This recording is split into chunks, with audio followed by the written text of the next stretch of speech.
गुरुर्ब्रह्मा गुरुर्विष्णु गुरुर्देवो महेश्वरः गुरु साक्षात परब्रह्म तस्मै श्री गुरुवे नमः। श्री गुरु पूर्णिमा के पावन पर्व पर आप सभी को हार्दिक शुभकामनाएं।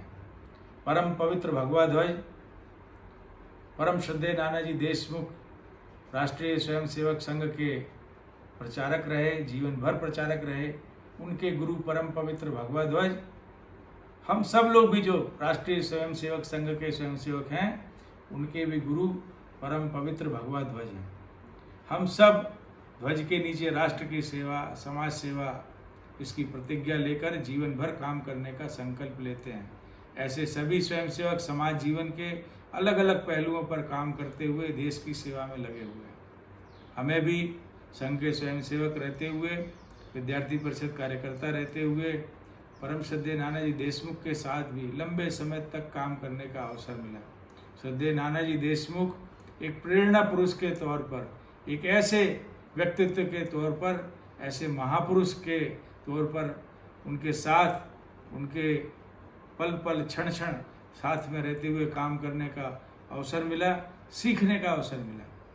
हमने उनको हमेशा गुरु माना और एक समय ऐसा आया कि विश्वविद्यालय के कुलाधिपति के नाते परम श्रद्धेय नानाजी देशमुख जी ने ग्रामोदय विश्वविद्यालय की स्थापना की।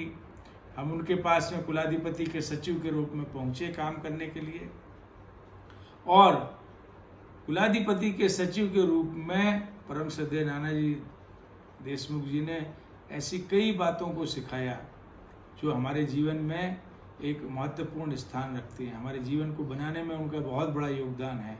उन बातों का बहुत बड़ा योगदान है जो उन्होंने विश्वविद्यालय के महामहिम या कुलाधिपति रहते हुए हमें सिखाया।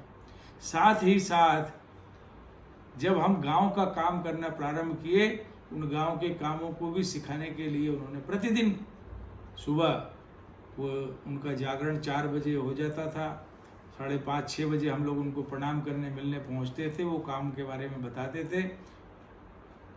उन कामों को संपूर्ण दिन हम सब कार्यकर्ता मिलकर करते थे और शाम को उनको बताते थे जो उन्होंने काम दिए थे, कितने कामों को हम लोग कर पाए, नहीं कर पाए, जो नहीं कर पाए क्यों नहीं कर पाए।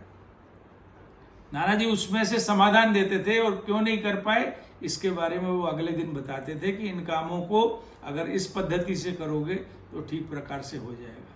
प्रत्येक काम की कार्य योजना काय के लिए, उद्देश्यों के अनुरूप, ध्येय के अनुरूप कार्य योजना के अनुरूप गतिविधियां और उनके अनुरूप काम।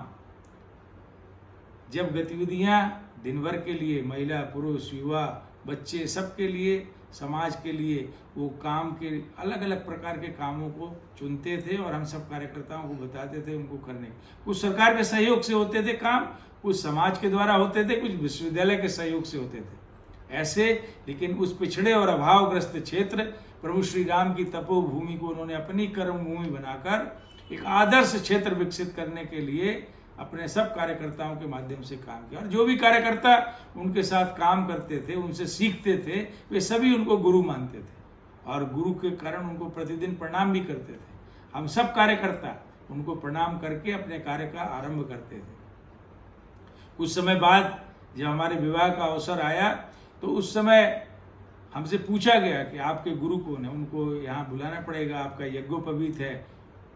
तो हमने कहा कि हमने तो परम पवित्र भगवा ध्वज को अपना गुरु माना है संघ के स्वयंसेवक के नाते। तब फिर वहाँ के जो कर्मकांडी और पंडित विद्वान लोग थे, बुद्धिजीवी थे, उन्होंने कहा नहीं, यज्ञोपवीत और विवाह के पूर्व कोई गुरु होना चाहिए। हम सब ने, हमारे परिवार के लोगों ने, हम सब ने मिलकर के विचार किया कि परम श्रद्धेय नानाजी देशमुख जी अगर इस बात को स्वीकार करते हैं, वो गुरु बनने के लिए तैयार होते हैं, तो हम हमारे लिए और हमारे परिवार के लिए बहुत बड़ी बात होगी।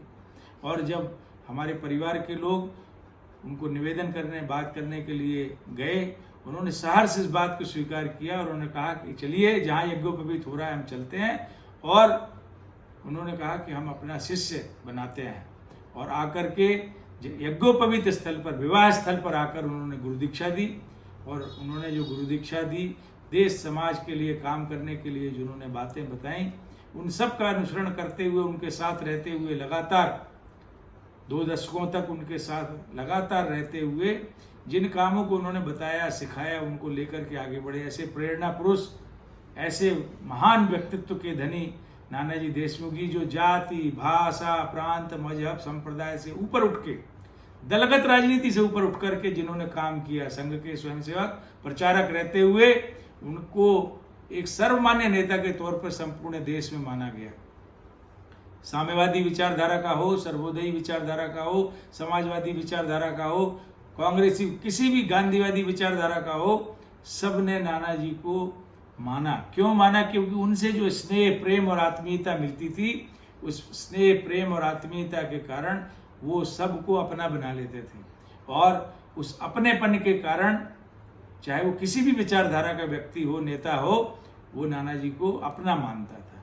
और नानाजी उनको कोई अपने व्यक्तिगत काम के लिए नहीं कहते थे, नानाजी उनको हमेशा देश समाज के कामों के लिए कहते थे। कहीं कोई गरीब, पिछड़ा, अभावग्रस्त कोई क्षेत्र है, वहां पर उनको काम करने के लिए कहते थे।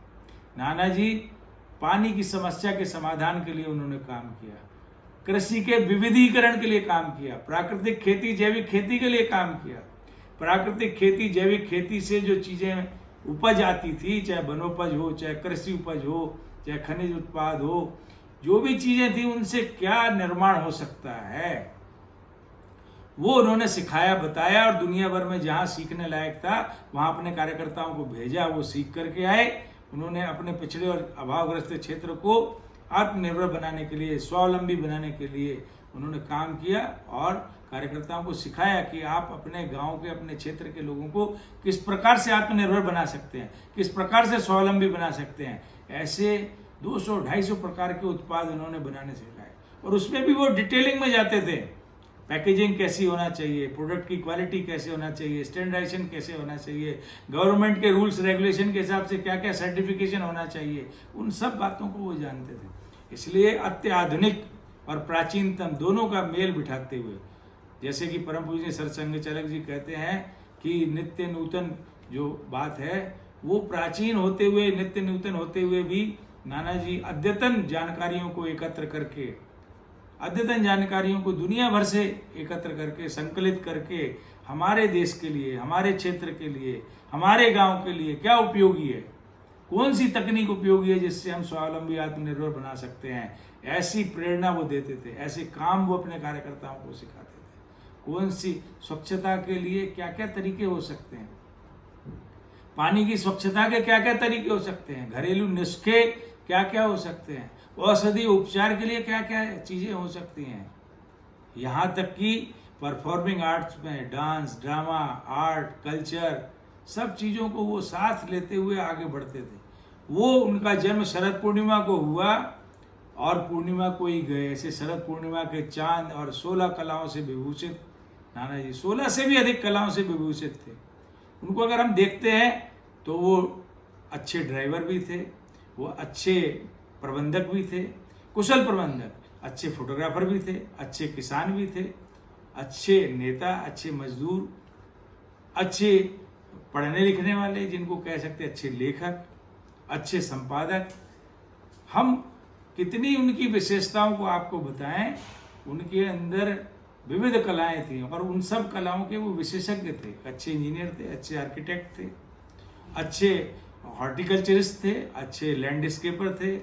उनको हम किसी भी प्रकार से देखें, सीखें, समझें तो हम अपने जीवन को अच्छा बना सकते हैं। और उन्होंने हजारों कार्यकर्ताओं की श्रृंखला संपूर्ण देश में और यहाँ तक कि विदेशों में भी कार्यकर्ताओं को तैयार किया, जिन्होंने जो आज देश और समाज की सेवा अलग अलग संगठनों में रहते हुए कर रहे हैं। उन्होंने अच्छे अच्छे फोटोग्राफर बना दिए, अच्छे पत्रकार बना दिए, अच्छे लेखक बना दिए, अच्छे इंजीनियर बना दिए, अच्छे प्रोफेसर बना दिए। उन्होंने अपने जीवन काल में समाज जीवन के सभी पहलुओं पर काम करते हुए उन्होंने अच्छे, जो जिनको कहना चाहिए अच्छा शेफ बना दिया, भोजन बनाने वाले अच्छे से अच्छे कारीगर, क्योंकि उनके देख रेख में भोजन तैयार करते थे, अच्छे कारीगर बन गए। अच्छे कपड़ा धुलाई का मशीन चला रहे हैं, कपड़े धुलना, प्रेस करना, ये भी सिखा दिए। मतलब बहुत छोटी छोटी बातों को, इवन बच्चों की राइटिंग कैसे अच्छी हो, सुलेख कैसे हो, इसके लिए भी वो छोटे बच्चों के विद्यालयों में जाकर स्वयं बोर्ड पर चौक से सुलेख कैसे अच्छा होगा, उसके लिए उन्होंने स्वयं से बच्चों को साथ बिठा करके सिखाया। गीत अच्छा कैसे गा सकते हैं, संचलन अच्छा कैसे कर सकते हैं, घोष के वाद्य अच्छे कैसे बजा सकते हैं, बैंड कैसे अच्छे तैयार हो सकता है, रिदम कैसे बनता है, सब बातें उनके अंदर इतनी प्रतिभाएं थी, इतना अध्ययन करते थे। 250 से अधिक महापुरुषों की जीवनियों को उन्होंने पढ़ा और उनकी जीवनियों को पढ़ करके वो अपने प्रतिदिन कुछ ना कुछ नया हम सब कार्यकर्ताओं को बताते थे। इनको सीख समझ करके हम लोग अपना जीवन भी अच्छा बनाते थे और गांव, समाज, देश के लिए भी काम करते थे। ऐसे महापुरुषों की जीवनियों का अध्ययन करते हुए वो कहते थे कि महापुरुष कैसे बने। अपने विद्यालय के शिक्षकों को उन्होंने काम दिया कि आप ऐसे जीवन के पहलू निकालिए किसी भी महापुरुष के।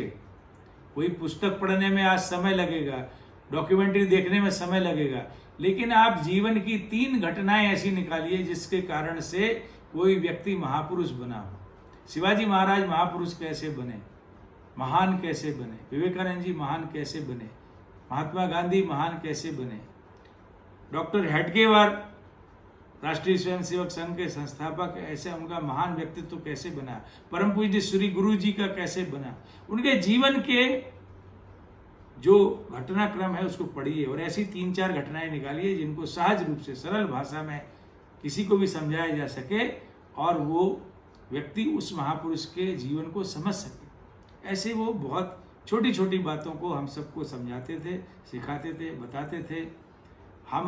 हमारे वो गुरु हैं, हमारे परिवार के गुरु हैं और हम जैसे हजारों लाखों कार्यकर्ताओं के वे गुरु हैं जिनको उन्होंने देश और राष्ट्र की संपूर्ण देश की सेवा में लगाया।